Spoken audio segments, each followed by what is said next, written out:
Nous étions arrêtés la dernière fois au chapitre sur les anges. Donc, nous allons voir ce soir qui sont les anges, quels sont leurs rôles et leurs missions. Donc, les anges sont des purs esprits qui peuvent prendre une forme visible. Tous les anges sont des esprits, c'est-à-dire des êtres incorporels. Les anges ne sont que des esprits, sont des purs esprits, ils n'ont pas de corps. Les hommes, eux, sont composés d'un esprit et d'un corps. Mais les anges peuvent emprunter des formes corporelles, comme par exemple l'archange Saint Raphaël, guide du jeune Tobie, qui prit l'apparence d'un juif riche appelé Azarias. Des anges apparurent sous forme de jeunes gens au tombeau du Christ ressuscité, ou sous forme d'hommes à l'ascension. Donc en fait, ils prennent le corps qu'ils veulent, ils se forment l'apparence qu'ils veulent. Les anges sont supérieurs aux hommes, car ils ont une intelligence plus haute et des forces plus étendues. Les anges l'emportent en perfection sur tous les êtres créés. Le Christ a dit que même les anges ne savent pas le jour ni l'heure du jugement dernier. Il laisse donc entendre que naturellement, les anges savent plus que les hommes. L'ange exterminateur tua les premiers-nés d'Égypte. Un autre ange extermina en une nuit dans le camp de Sennachérib 200 000 Assyriens qui avaient blasphémé le vrai Dieu. Ce fut aussi un ange qui protégea les 3 jeunes gens dans la fournaise de Babylone. Preuve que les anges possèdent une force extraordinaire. Dieu a créé les anges pour sa gloire et son service, et aussi pour leur bonheur. Les anges glorifient Dieu. Comme de toutes les créatures, ils ressemblent plus à Dieu, parce que ce sont des purs esprits, comme Dieu qui est un pur esprit. C'est en eux que resplendissent avec le plus d'éclat les perfections divines. De même qu'une belle peinture fait la gloire de l'artiste. Ils glorifient ainsi Dieu dans le ciel par leurs incessants cantiques de louange. Oui, les anges sont des grands chanteurs. Le ciel des anges, c'est une immense chorale. Les anges sont créés en outre pour le service de Dieu, pour chanter sa gloire et le servir. Les anges sont tous des esprits tenant lieu de serviteurs envoyés par Dieu pour exercer leur ministère en faveur des hommes qui doivent être les héritiers du salut. Leur nom même indique qu'ils sont les serviteurs de Dieu, car ange signifie messager. Cela est indiqué aussi dans la 3e demande du Pater. Les mauvais anges, eux-mêmes, servent à la glorification de Dieu, car Dieu tourne leurs attaques à sa gloire et à notre salut. Comme dit le dicton populaire, le diable porte pierre. Donc, le démon travaille toujours au service de Dieu, bien que lui veuille détruire les œuvres de Dieu. Dans son œuvre de destruction, il fait encore l'œuvre de Dieu. Et malgré lui, contraint et forcé, il est obligé de travailler au service de Dieu. Le nombre des anges est immense.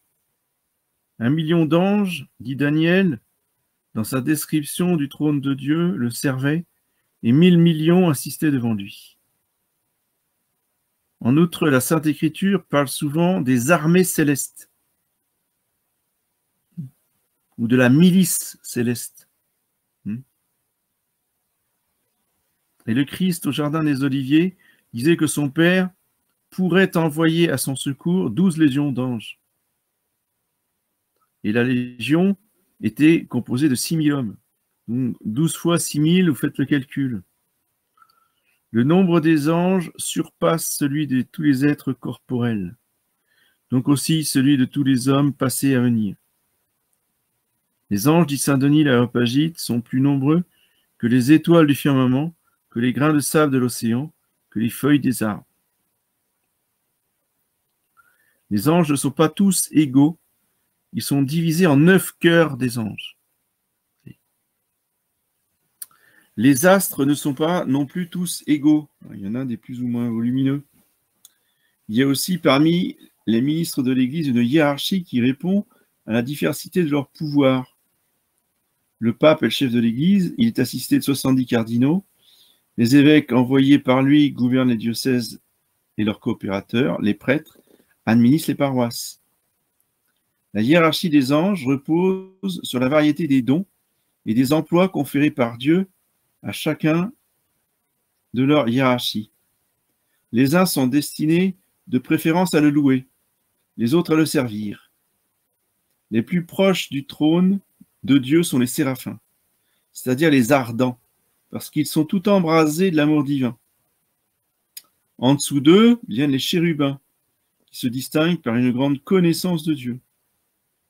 L'Écriture nous parle aussi des archanges, en particulier Michel, l'adversaire des anges déchus, de Gabriel, le messager de la naissance de Saint Jean-Baptiste et du Christ, et de Raphaël, le guide de Tobie.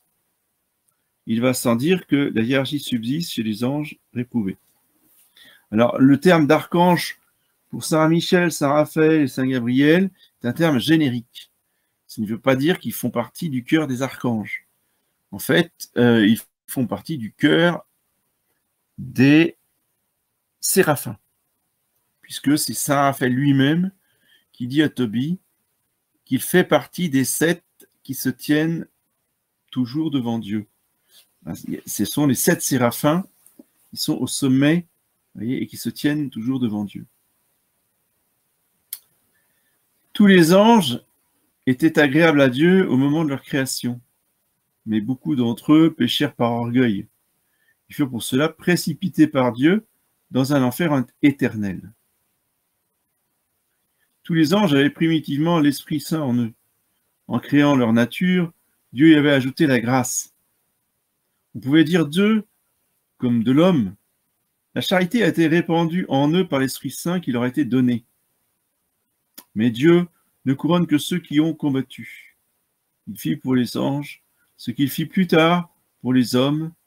Il les soumit à une épreuve pour leur faire gagner le ciel comme une récompense. Beaucoup d'anges succombèrent et perdirent avec l'Esprit Saint la grâce sanctifiante. Ils ne sont point, dit Jésus, demeurés dans la vérité.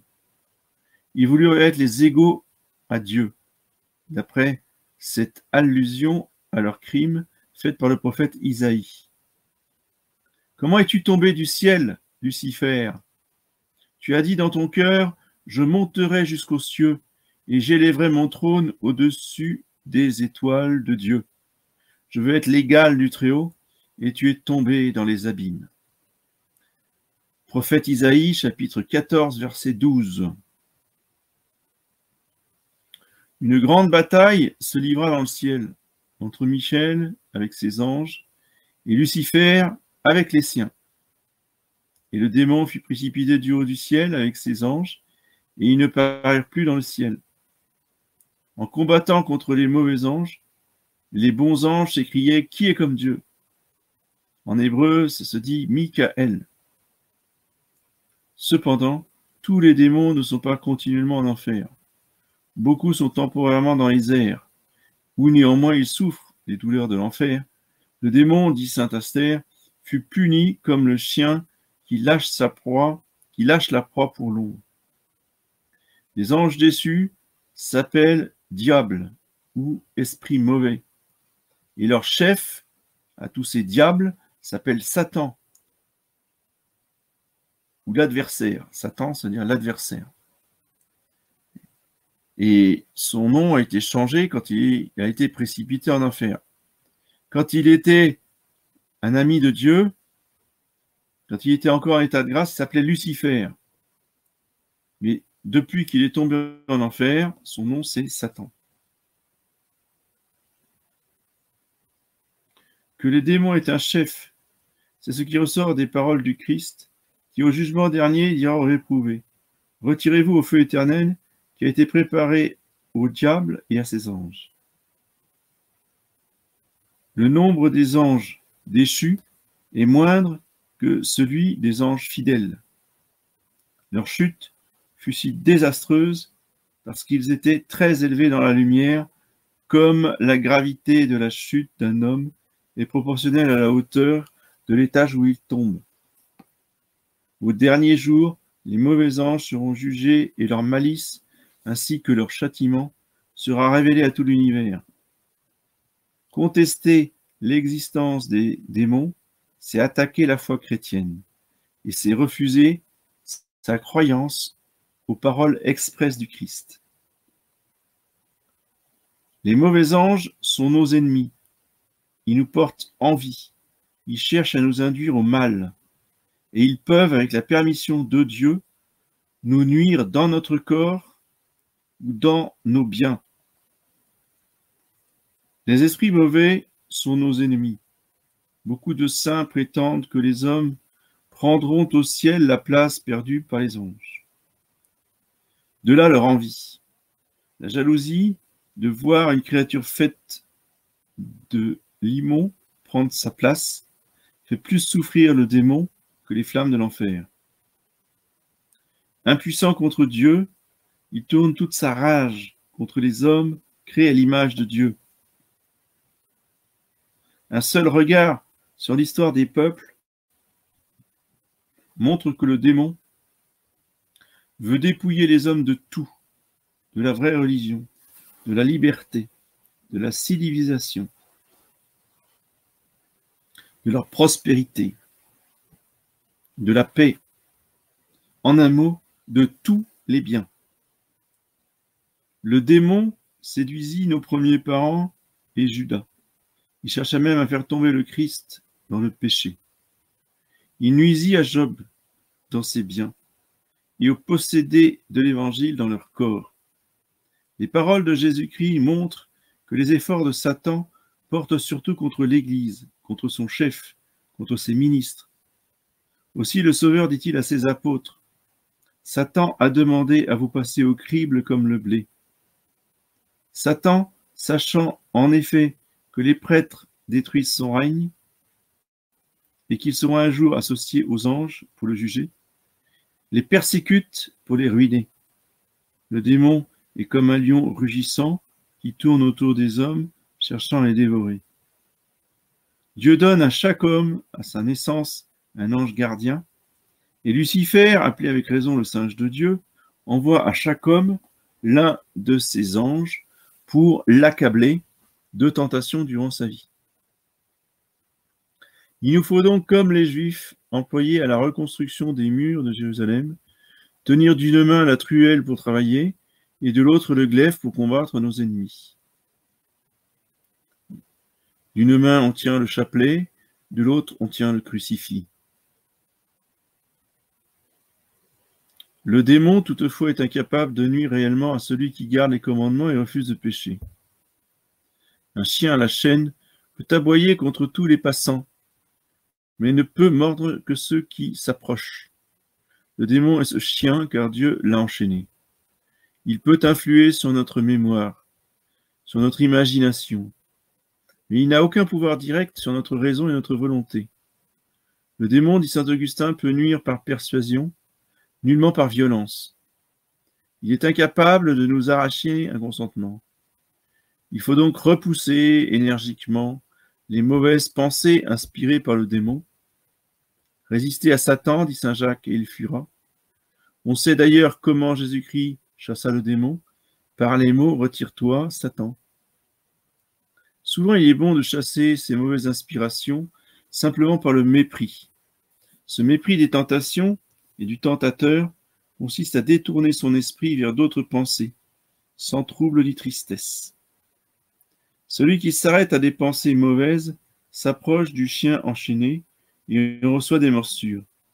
Le péché seul donne au démon un pouvoir sur l'homme. Aussi, aucun homme ne serait sauvé s'il obtenait plein pouvoir sur l'humanité. car il a perdu sa béatitude, mais non pas la supériorité de sa nature. Dieu permet à Satan d'exercer un pouvoir spécial sur certains hommes.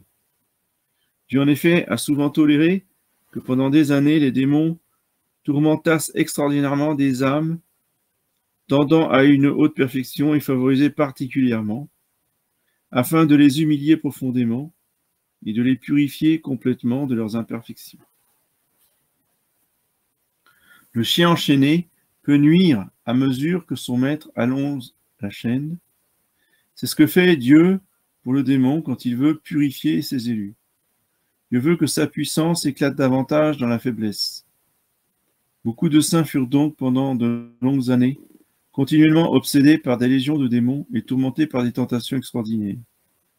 De même, une ville assiégée par l'ennemi. Le plus souvent, les démons leur apparaissaient sous des formes affreuses, et de nuit comme des bêtes fauves.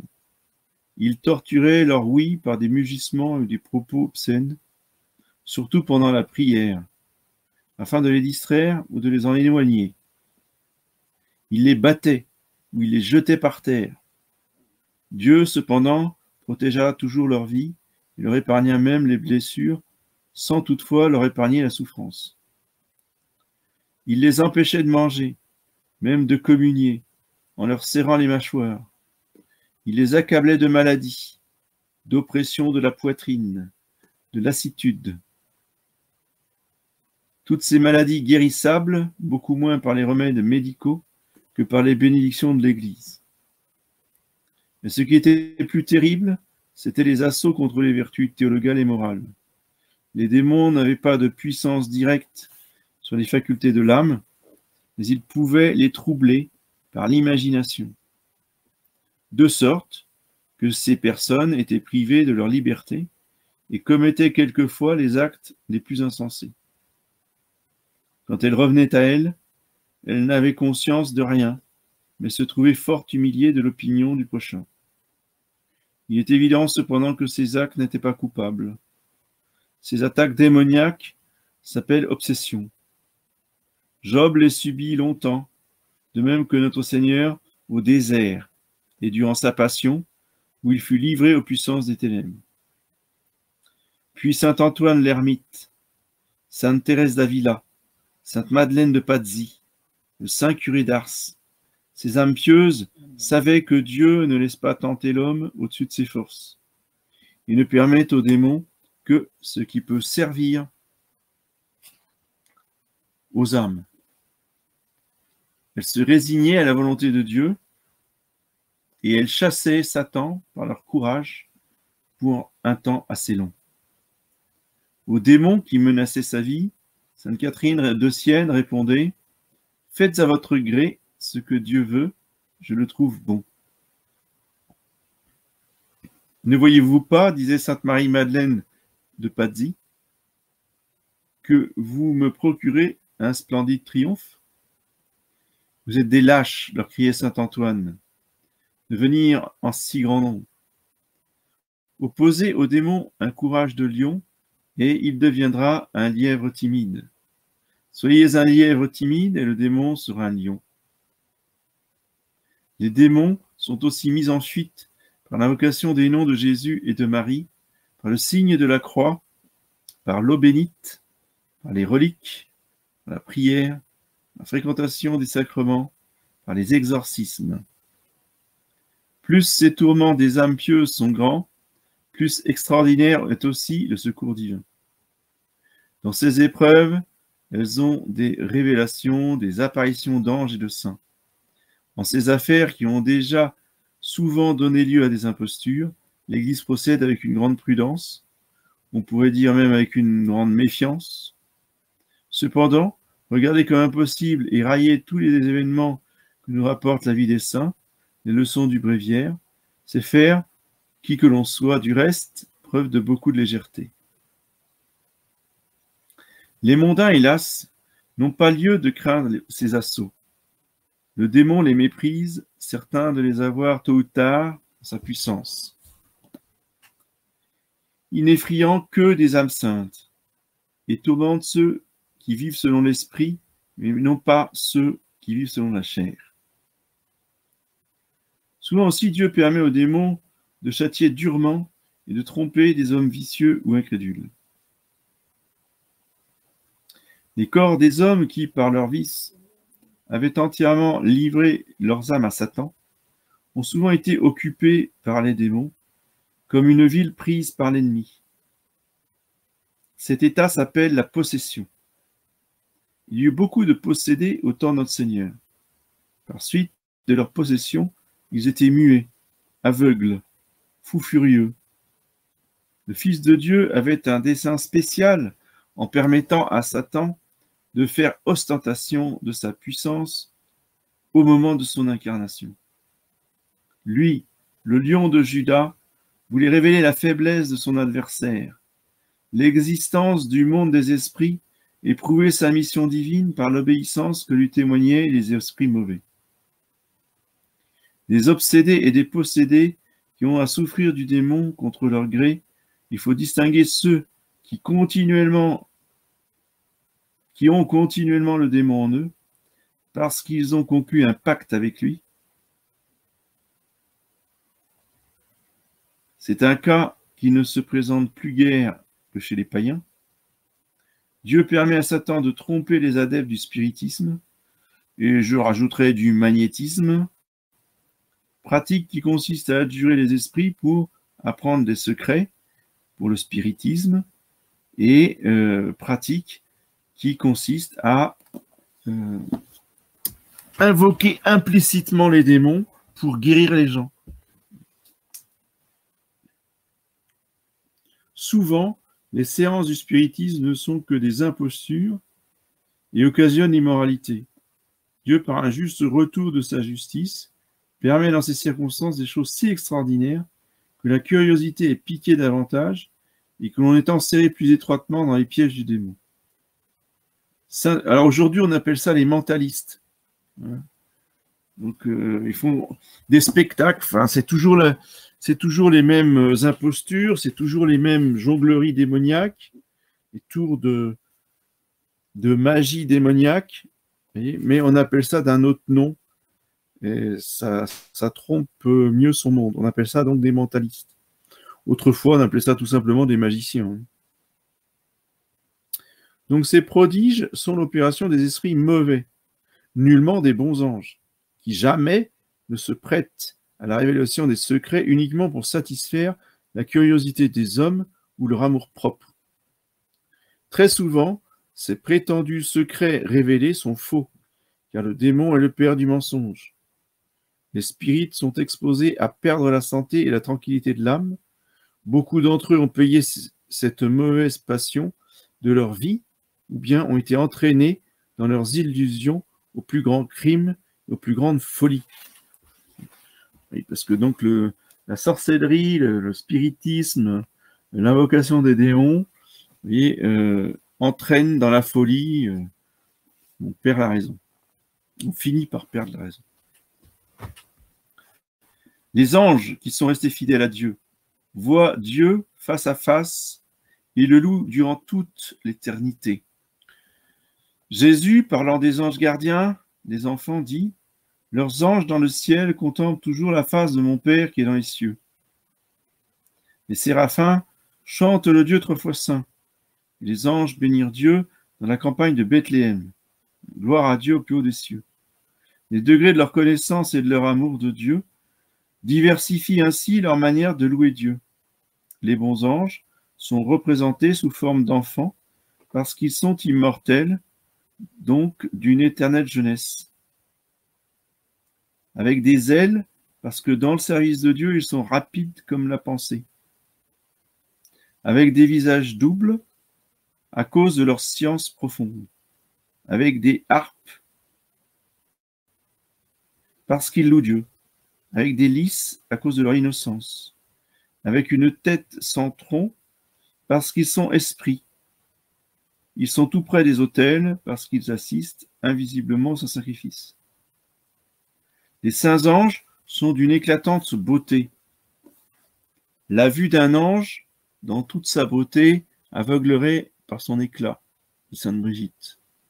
Un ange qui apparaîtrait au firmament au milieu d'autant de soleil, qu'il y a d'étoiles, les éclipserait par sa splendeur, comme les étoiles disparaissent devant le soleil. Aussi, les bons anges, dans leur apparition aux hommes, ne sont-ils jamais montrés dans tout leur éclat. Les saints anges seront nos compagnons dans le ciel. Ils se réjouissent de notre arrivée. Le repas nuptial est préparé, mais la maison n'est pas encore pleine. On y attend de nouveaux hôtes. C'est pourquoi les anges s'intéressent tant à notre vie spirituelle. Le Sauveur nous dit qu'ils se réjouissent de la conversion des pécheurs. Ils interviennent même dans notre vie spirituelle et corporelle si nous ne les empêchons pas par nos péchés. Il y a des bons anges qui s'appellent anges gardiens parce qu'ils nous protègent. L'échelle de Jacob était la figure des services que nous rendent les bons anges. Cette échelle au-dessus de laquelle trônait Dieu touchait du ciel et à la terre, et les anges la montaient et ils la descendaient. Ils descendaient pour protéger les hommes, et ils remontaient sur l'échelle pour glorifier Dieu. Les bons anges sont des compagnons que le Père Céleste nous a donnés pour nous guider dans notre périlleux pèlerinage terrestre. Ils nous gardent pour nous guider dans notre pèlerinage. Ils nous gardent avec la fidélité d'un berger envers son troupeau. Ils regardent comme leur fonction la plus noble de nous aider à faire notre salut. Il ne paraîtra pas étrange que les anges soient destinés à notre service, quand nous considérerons que leur roi lui-même n'est pas venu en ce monde pour être servi, mais pour servir et donner sa vie pour beaucoup. Les services qu'ils nous rendent, loin de leur causer de la fatigue et des soucis, leur procurent de la joie et constituent une partie de leur félicité. Car aimant Dieu par-dessus toute chose, ils ne connaissent rien de plus agréable que de travailler au salut des âmes et par là à la gloire de Dieu.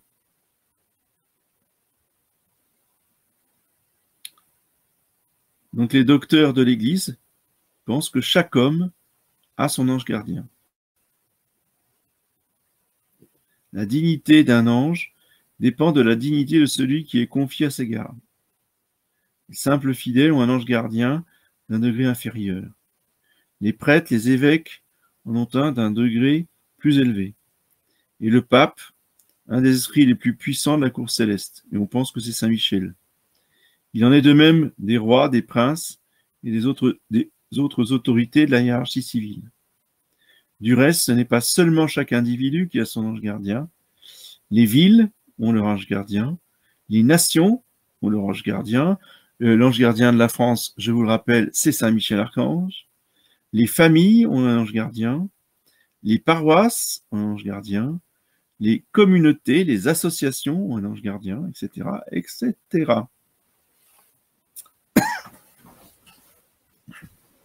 Les anges gardiens nous secourent de la façon suivante. Ils nous inspirent de bonnes pensées et ils excitent notre volonté au bien. Dans la campagne de Bethléem au tombeau du Christ, après son ascension, les anges parlèrent aux hommes. Mais en règle générale, ils agissent sur eux d'une façon invisible, sans leur parler d'une manière sensible. Il y a quelques années, donc en mars 1890, quelques écoliers de Reichenberg, dans la Bohême, entreprirent une excursion dans la forêt. Ils furent surpris par un violent orage, et ils se réfugièrent tous sous un arbre. Tout à coup, l'un d'eux courut sous un autre arbre. Les autres le suivirent, et aussitôt la foudre tomba sur le premier arbre et le mit en pièces. Persuadés que l'ange gardien avait inspiré ce mouvement, les parents élevèrent en son honneur une croix à cet endroit. Les pensées qui nous troublent et nous inquiètent ne sont point de Dieu, ni par conséquent des saints anges. Dieu, en effet, est un Dieu de paix. Les anges offrent à Dieu nos prières et aussi nos bonnes actions, nos bonnes œuvres. Saint Raphaël déclara lui-même qu'il présentait à Dieu les prières de Tobie, chapitre 12. Au canon de la messe, le prêtre prie tous les jours Dieu de faire porter la sainte victime par son ange devant son trône. Les anges ne présentent pas nos prières à Dieu, parce que Dieu ne les connaîtrait pas.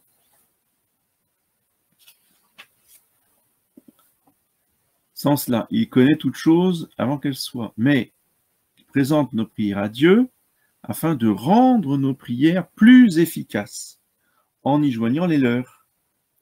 L'ange gardien a sa part dans tous les bienfaits que nous recevons de Dieu, car c'est lui qui a aidé à les demander. Troisièmement, les saints anges nous protègent dans les dangers. Il a commandé à ses anges de vous garder dans toutes vos voies.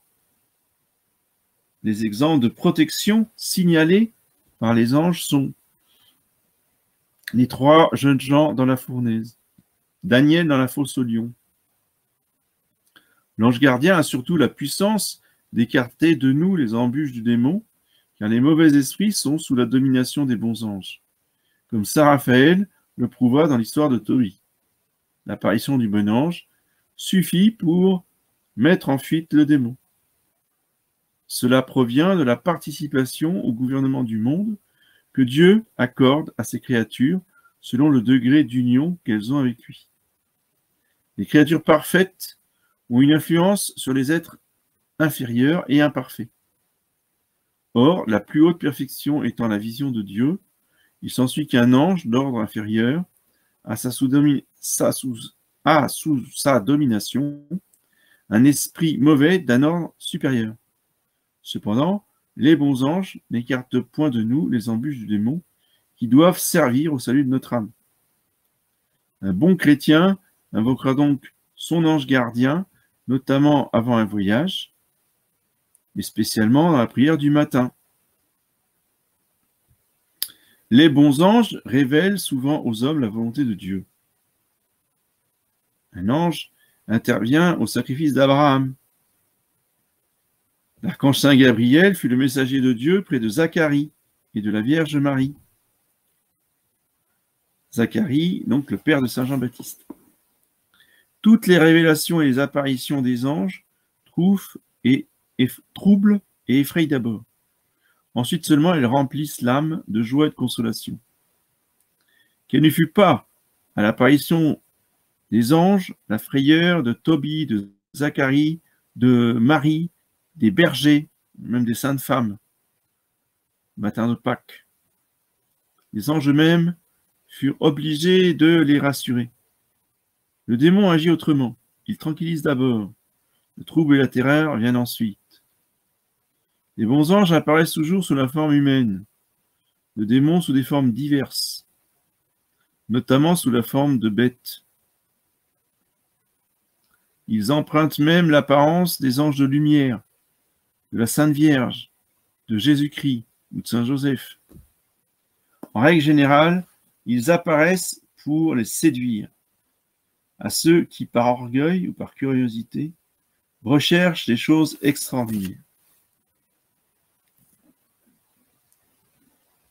Pour obtenir la protection des bons anges, il faut chercher à leur ressembler par une vie sainte, les honorer et implorer très souvent leur secours.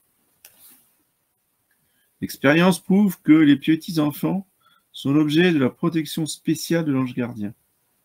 C'est donc l'innocence qui fait de nous ses amis. L'amour de Dieu nous rend agréables aux anges, et le péché les chasse comme la fumée les abeilles. L'ange gardien ne protégera donc pas les enfants qui grimpent sur les arbres pour dénicher les oiseaux, ni les travailleurs qui profanent le dimanche. Au contraire, ces fautes sont souvent accompagnées d'accidents graves. Évidemment, les bons anges nous protégeront davantage si nous les importunons par nos prières. Dieu lui-même n'accordant ses grâces que quand on les lui demande, les anges observent aussi cet ordre de la providence. Il faut donc tous les jours invoquer son ange gardien, le saluer en entrant dans la maison, le féliciter de nous être restés fidèles, le remercier de ses bienfaits, le remercier de son amour et de son amitié. On doit à son ange gardien une reconnaissance plus grande qu'à sa mère. Celle-ci ne nous protège que durant notre enfance. Celui-là, pendant toute notre vie. Non seulement contre les dangers du corps, mais aussi contre les dangers de l'âme. Notre reconnaissance doit être celle de Tobie, qui disait « Mon père, quel salaire allons-nous lui donner? Ou comment pourrons-nous dignement récompenser ses bienfaits ?» L'Église a fixé la fête des anges gardiens au 2 octobre. Elle a aussi consacré le lundi à leur culte. Non, c'est pas le lundi, c'est le mardi. Le lundi, c'est la Sainte Trinité. Il faut aussi honorer l'image de l'ange gardien. On le représente priant auprès d'un enfant au berceau, conduisant par la main un enfant qui traverse un pont très étroit, écartant d'un enfant qui se promène dans la campagne un serpent prêt à le mordre, s'envolant vers le ciel en portant un enfant dans ses bras. Donc, prions beaucoup nos anges gardiens, parlons-leur, confions-nous à eux, comme au meilleur de nos amis. Est-ce qu'il y a des questions? La semaine prochaine, nous verrons la création de l'homme. J'ai une question sur ce que vous aviez dit au début. Vous dites que les anges peuvent prendre corps. La question que je me pose, c'est quand ils prennent corps, est-ce qu'ils prennent corps à destination de certaines personnes? Il n'y a que ces personnes-là qui peuvent les voir. Ou alors, est-ce que tout le monde peut voir un ange qui prend corps? Alors là, c'est une très bonne question, c'est très variable. Certains peuvent voir, d'autres ne voient pas. Vous voyez, mais effectivement, ils peuvent tout à fait prendre un corps que tout le monde voit. Et les démons, c'est pareil. Ils peuvent très bien prendre un corps humain que tout le monde voit. Et un corps normal, on croit que c'est des hommes normaux, et en fait, ce sont des démons. Et ce ne sont pas des hommes, hein. Ils ont une apparence d'homme, mais ce ne sont pas des hommes. Ils n'ont pas les organes que nous avons, ils n'ont pas des poumons, un cœur, etc. C'est juste une apparence corporelle solide, mais qui n'a pas de réalité humaine. Donc, on ne peut pas converser avec un ange ou un démon incarné. Bien sûr que si, justement. C'est tout à fait possible.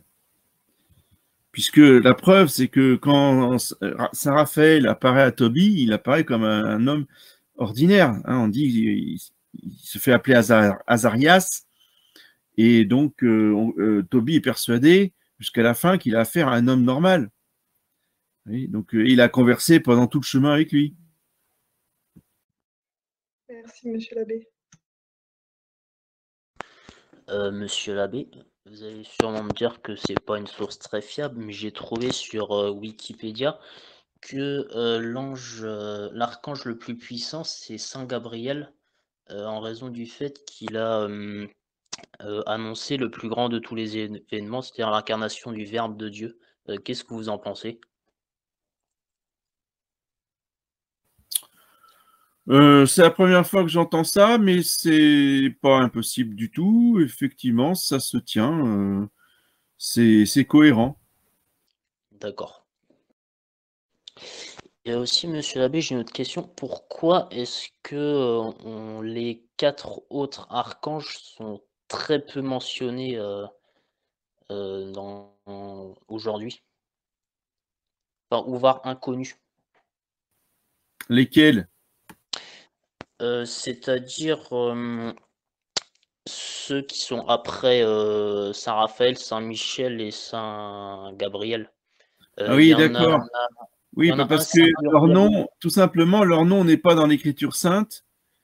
Donc, D'accord, ce sont s'ils ont été révélés, c'est uniquement à des âmes privilégiées, c'est des révélations privées.